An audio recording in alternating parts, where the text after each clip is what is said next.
How many of the 12 apostles can you name? Peter for sure, probably John. Now it already starts to become more difficult. James, Andrew, but chances are you won't get to 12. We hardly know anything about some of the others. So why did Jesus have 12 apostles? Does that have any significance? Watch this video to get the answer to this question. Do not forget to subscribe to our channel for more videos about intriguing Bible questions. During Jesus' ministry on earth, he had a group of disciples that followed him, just as many religious or philosophical leaders had. 12 of these disciples had a special position. Jesus appointed them as his apostles, a word meaning sent ones. Mark 3 tells us, Jesus went up on the mountain and called to him those whom he desired, and they came to him. And he appointed 12, whom he also named apostles, so that they might be with him and he might send them out to preach.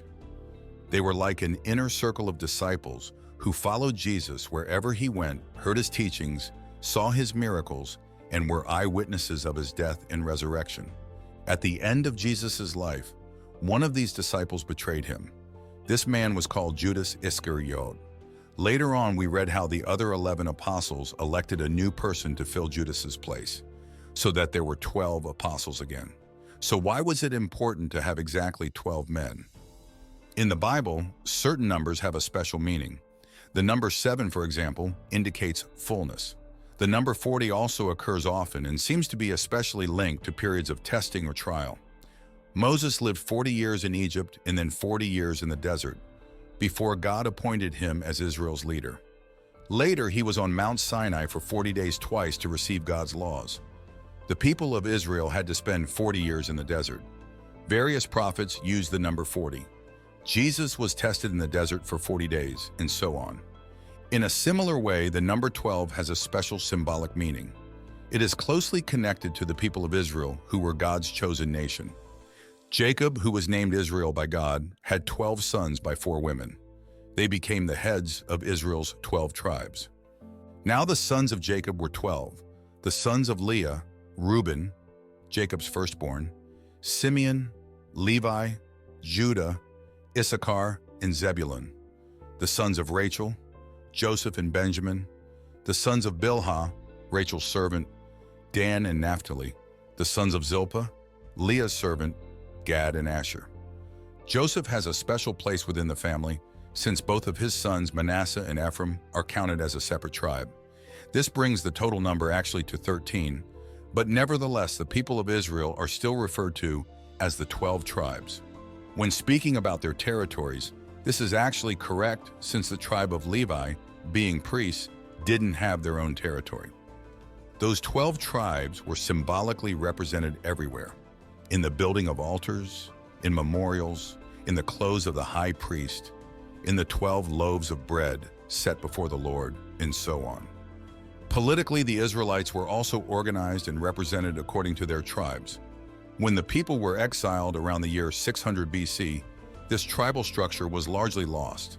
Some people returned to their territory later, but this was only a remnant. Nevertheless, Jesus refers to the 12 tribes of Israel when speaking about the glorious future of his kingdom.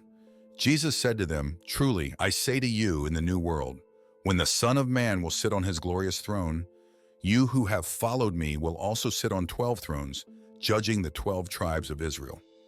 As Jesus calls out a new people for himself, consisting of both Jewish and non-Jewish believers, he starts with 12 apostles who will form the basis of a new restored Israel.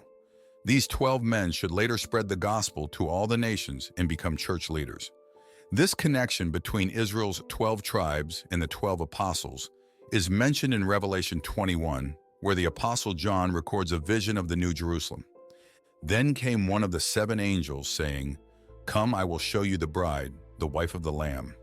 And he carried me away in the Spirit to a great high mountain and showed me the holy city Jerusalem, coming down out of heaven from God, having the glory of God, its radiance like a most rare jewel, like a jasper, clear as crystal.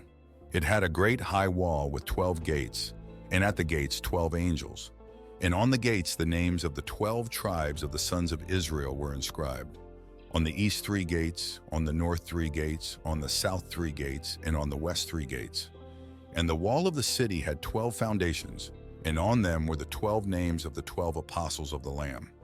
Both the 12 tribes, representing the people of Israel, and the 12 apostles, representing the church, have an important place in God's kingdom. The final remarkable thing about the number 12 is that its multiples have a place in God's future too. John sees 24 elders on 24 thrones around the throne of Jesus Christ. This might illustrate the fact that both the old Israel and the new Israel are present there.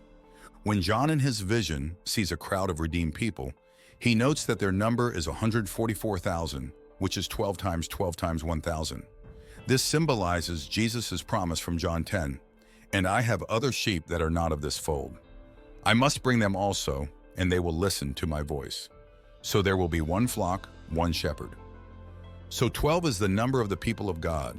Are you sure you are part of that people through faith in Jesus Christ?